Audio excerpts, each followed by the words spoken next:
नमस्कार. रामकृष्ण हरी मैत्रिणींनो, कशा आहात? माऊलींच्या कृपेने तुम्ही सगळ्याजणी ठीकच असणार. मैत्रिणींनो, माझ्या मागच्या व्हिडिओला तुम्ही ज्या प्रतिक्रिया दिल्या, जो प्रतिसाद दिलेला आहे, तो खरोखरच खूप समाधान आणि आनंद देऊन गेला. त्याबद्दल तुमच्या सगळ्यांचे मनःपूर्वक धन्यवाद. मैत्रिणींनो, आजच्या या व्हिडिओमध्ये आपण बघणार आहोत नित्य पंचयज्ञ. आता नित्य म्हटलं की रोज करायचे आले. पंच म्हणजे 5 आणि यज्ञ. आता नित्य पंचयज्ञ असे कुठले प्रकारचे यज्ञ आहेत की जे आपल्याला रोज करायला हवेत? आता नित्य यज्ञ म्हटलं तर माऊली त्याला नित्य यज्ञालाच काय म्हणतात? स्वधर्माचं आचरण म्हणजेच नित्यकर्म आहेत. जेव्हा व्यक्ती स्वधर्माचं आचरण करते तेव्हा त्याच्याकडनं आपोआप काय होतं? हे पंचयज्ञ होऊन जातात. पण जेव्हा आपण स्वधर्माचं आचरण विसरून जातो, परधर्माच्या नुसार वागायला लागतो, त्यावेळेस काय होतं? आपल्यात आपोआप काय होतं? दुर्बुद्धी यायला लागते किंवा आपल्याकडनं चुकीच्या घटना व्हायला लागतात. मग अशा वेळेस अगदीच आपल्या घरामध्ये दुःख, दारिद्र्य, क्लेश यायला हळूहळू सुरुवात होते. ह्याच विचाराने पूर्वी जेव्हा ब्रह्मदेवानं सृष्टी निर्माण केली तेव्हा ब्रह्मदेवानं काय केलं की आपल्या ह्या नित्ययज्ञासहच मानवाची निर्मिती केलेली आहे. परंतु झालं काय की नित्ययज्ञ केल्यानंतर काय होतं की आपल्याला आज केलेल्या कर्माचं फळ आज लगेच भेटत नाही, त्याचं भविष्यात फळ मिळतं. म्हणून काय झालं, ही भूलोकावरची जी मंडळी आहे ती ह्या स्वधर्माकडे किंवा नित्ययज्ञाकडे काय झाली, थोड्याशा वेगळ्या भावनेने बघायला लागली किंवा ते करण्याचं टाळाटाळ करायला लागली. आणि मग हळूहळूच त्यांना काय झालंय, आपोआप ह्या सगळ्या क्लेशदायक ज्या घटना आहेत किंवा संसारातली जी नको नको ती बंधनं आहेत ती त्यांच्यावरती पडायला लागलेली आहेत. मग हे सगळं टाळण्यासाठी जेव्हा परत ही मंडळी भगवान ब्रह्मदेवाकडे गेली तेव्हा ब्रह्मदेवाने सरळ सांगितलं की मी तुम्हाला काय केलेलं आहे, नित्ययज्ञ सांगितलेले आहे, ते जर तुम्ही अंगीकारले, त्याचा जर स्वीकार केला तर ते काय करतील? तुम्हाला कामधेनूप्रमाणे तुम्हाला सगळ्या तुमच्या ज्या अपेक्षा आहेत त्या सगळ्या पूर्ण करतील. म्हणून हे पंचयज्ञ जर केले आपण तर आपल्या ज्या ज्या अपेक्षा आहेत त्या आपोआपच पूर्ण होतील. म्हणजे ह्या अपेक्षा पूर्ण करण्यासाठी आपल्याला वेगवेगळे व्रत करायची गरज नाही, तीर्थयात्रा करायची गरज नाही, मोठे मोठे मंत्र, तंत्र, साधना ह्या काहीच करायची गरजच नाही आपल्याला. काय करायचंय? फक्त आपल्याला हे 5 यज्ञ करायचे आहेत. आता यज्ञ म्हटल्यानंतर तुमच्या डोक्यात अशा काही वेगळ्या कल्पना आल्या असतील ना की यज्ञ, आता मोठा यज्ञकुंड निर्माण करावा लागेल, हवनकुंड, त्याच्यामध्ये वेगवेगळी हवन सामुग्री आपल्याला टाकायला लागेल, वेळ लागेल, हे सगळं आपल्याला जमेल का? पण असं काहीच नाही. हे पंचयज्ञ म्हणजे आपल्या नित्याच्या व्यवहारातलेच हे सगळे कर्म जे आहेत, पण आपण ते थोडेसे वेगळ्या दृष्टिकोनातनं करायचे आहे. आता ही 5 यज्ञ मी तुम्हाला भराभर सांगते. ही 5 यज्ञ तुम्हाला अगदी साधी सोपी वाटतात, पण हा जो 5वा यज्ञ आहे जो आपण नित्य करतो, पण काय होतं करताना आपल्याकडनं त्यात थोडीशी चूक होते. म्हणून आपण काय करा, हा व्हिडिओ शेवटपर्यंत बघा, म्हणजे तुम्हाला हे 5 यज्ञ आहेत जे आपल्याला नित्य करायचे ते अगदी भराभर समजून जातील, सोप्या पद्धतीने समजून जातील. आता ह्या 5 यज्ञामधला पहिला यज्ञ आहे, आपल्याला काय करायचंय? अग्निमुखी हवन करणे.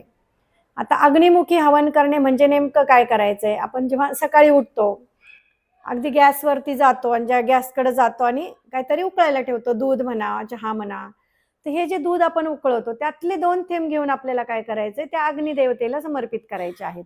किंवा त्याच्यानंतर आपण जो नैवेद्य बनवतो, जे स्वयंपाक बनवतो, त्यातला एक छोटा छोटा भाग घेऊन, छोटा छोटा एक एक कण घेऊन त्या चपातीवरती, पोळीवरती तुम्हाला टाकायचा आहे.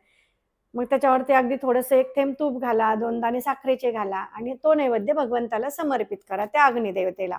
हा झाला तुमचा पहिला यज्ञ, जो की अग्निमुखी हवनाचा आहे. आता दुसरा यज्ञ जो आपल्याला करायचा आहे तो आहे देवतांचं पूजन आणि यथाकाळी ब्राह्मणांचं भोजन. देवतांचं पूजन आपण जवळजवळ सगळ्याच घरांमध्ये होत असतं. प्रत्येक घरामध्ये जवळजवळ देवघर आहे किंवा काहींच्या घरामध्ये मूर्ती ठेवलेल्या असतात, प्रतिमा ठेवलेल्या असतात, त्याचं आपण पूजन करतो. कधी वेगवेगळ्या देवालयांमध्ये जाऊन देवदेवतांचं दर्शन घेतो. हे सगळं काय झालं? आपलं देवता पूजनमध्ये आलं. आणि त्याच्यानंतर येतं यथाकाळ ब्राह्मण भोजन.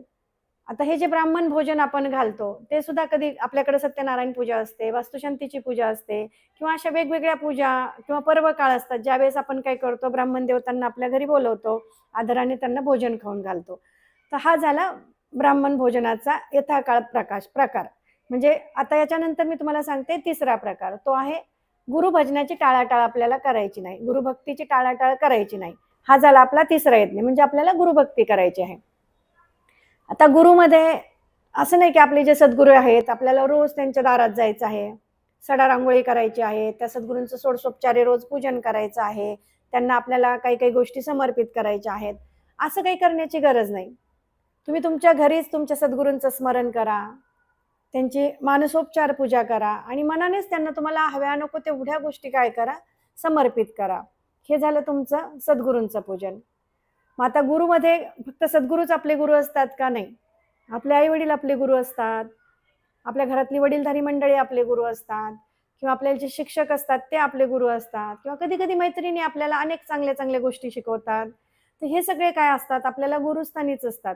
मग ह्या सगळ्यांचं सुद्धा काय करायचंय, आपण आदर ठेवायचा आहे, त्यांनी सांगितलेल्या वचनांचा अवलंब करायचा आहे, चांगल्या चांगल्या गोष्टी विचारात घेऊन तसं वागण्याचा प्रयत्न करायचा आहे. आणि जेव्हा जेव्हा ही मंडळी दिसते आपल्याला, वडीलधारी म्हणा, शिक्षक म्हणा, तर त्यांच्या प्रती नम्रतेने नमस्कार करायचा आहे किंवा सदैव नम्रतेने बोलायचं आहे, नम्रतेने वागायचं आहे त्यांच्यासमोर. हा झाला आपला तिसरा यज्ञ. मंडळी, यानंतर आपण बघूयात आपल्याला चौथा यज्ञ, जो नित्य यज्ञातला चौथा यज्ञ आहे. तो आहे की आपल्याला काय करायचं, आपला जो जाती धर्मातली लोक आहेत, सगळे संबंधी आहेत, सोयरे आहेत, यांच्यासोबत आपल्याला सलोख्याचा संबंध ठेवायचे आहेत. कधी कधी आपण छोट्या छोट्या गोष्टींवरनं एकमेकांशी भांडायला लागतो किंवा आपले वाद वाढत जातात. समाजातल्या लोकांशी मग वाद वाढतात, कुटुंबातले वाढतात, शेजाऱ्या पाजाऱ्यांशी वाढतात, अगदी छोट्या छोट्या गोष्टी आहेत त्या. पण मग ते वाद विकोपाला जातात आणि सुख शांती समाधान जे म्हणतो ना, ते आपोआप नाहीसं होतं. म्हणून आपल्याला ह्या सगळ्या गोष्टी टाळायच्या आहेत. जाती धर्मामध्ये सलोखा ठेवायचा आहे. आपल्या सगळे भाऊबंद वगैरे आहेत, बरेचदा लोकांचे भाऊबंदांशी क्लेश होतात.